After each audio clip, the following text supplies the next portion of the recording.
Hola mis amigos, and welcome to Comics Episode 9. Today is going to be an episode with just me, and I'm sorry that you got to watch a video and just be talking and you must be bored to death, but I will try to entertain you as best I can.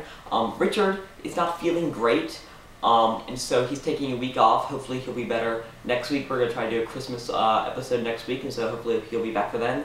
And but this is going to be kind of a short episode. I'm a little bit rushed, but didn't want to skip a week, so I wanted to give y'all some news, so let's get to it. So, one thing I wanted to tell y'all about is that the Spike Video Game Awards, this year has a lot of cool stuff coming up, but the big thing, or at least the big thing that, us comic book and video game lovers are looking forward to, is that there's going to be the first actual real, gameplay trailer for Arkham City, the sequel to last year's, Batman Arkham Asylum, which is, I love the game. Richard loves the game. It's really, really good. Most of you watching most likely have played it. If you have not, you must.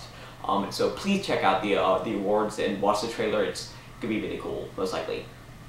Jon Favreau recently admitted that Iron Man 3 will have the Mandarin in it, if and when it's made, because this movie will now be set in the continuity of after the Avengers. Once Thor, Captain America, the Avengers, all of that will have been done with once Iron Man 3 comes into picture, so that realistic world that Iron Man 2 are set in, that's kind of not the deal anymore. Now we know that there are mystical creatures in the world, and so Jon Favreau thought it'd be the right time to bring the Mandarin in. And so I think that's pretty cool. The Mandarin is obviously Iron Man's biggest villain, and I would like to see Ben Kingsley play him. I don't know why, but whenever I think of the Mandarin in movies, I just think of Ben Kingsley. Who do you think? Who would you want to play the Mandarin?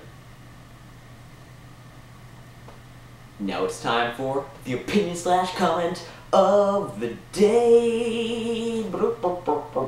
That was very strange, but I'm running out of things to do for that song. For the opinion / comment of the day, I'm going to be talking to you about the Spider-Man reboot. I know you must be getting bored of hearing about it, because we've been talking about it a lot on the show, it's all in the headlines and stuff, but just generally, I wanted to talk to you about how different they're making this movie than the previous Spider-Man movies. People love the Spider-Man movies with the exclusion of Spider-Man 3. But Spider-Man 1, and especially Spider-Man 2, people consider some of the greatest comic book movies of all time. And so a lot of people were disappointed when they heard they were making this reboot, but they thought, well, you know what, maybe it's time for a change of pace. It turns out it's a real change of pace. They're making a lot of changes to the Spider-Man. First off, it's not Mary Jane, it's Gwen Stacy, who I don't like as much as Mary Jane, but it could be interesting to see her. I really like Emma Stone, and the first pictures of her came out with her blonde hair, and I think it looks pretty good.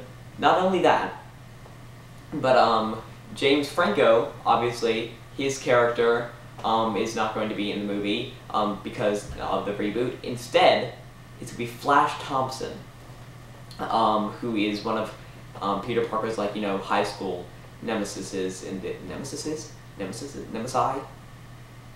in the comic books, and so it's also a different character. And plus, one of the biggest changes is Spider-Man's parents are alive.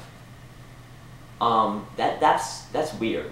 I don't know. I don't like that. I personally just don't like how much they're changing to the whole story, because you know what? You don't have to change the whole formula just to make it different from the first 3 movies. I mean, it's not like this new Superman film is gonna have a different character besides Lois Lane. No, it's got Lois Lane, it's got all the regular characters, just a different take on it. I don't see why they have to change it so much. What do you think? Do you like that it's being changed so much? Do you wish it was more like the first 3 movies or the first 2 movies? What is your take on it? So that is all we have for you today. I'm sorry this is kind of a boring episode, but hopefully you enjoyed it. And next week will be our Christmas episode. Hopefully Mr. Purnell will be back. Quickly want to mention, subscribe to us if you're not. Check out Richard's Captain Crazy number 2, part 2 of 3 of his Captain Crazy video. It's really cool, and I'm really enjoying it. It's really the first and second around on this channel, so please check this out. Follow us on Facebook, follow us on Twitter. The links are all around me in this little box, and so just stay tuned next week, and we will see you then. Bye.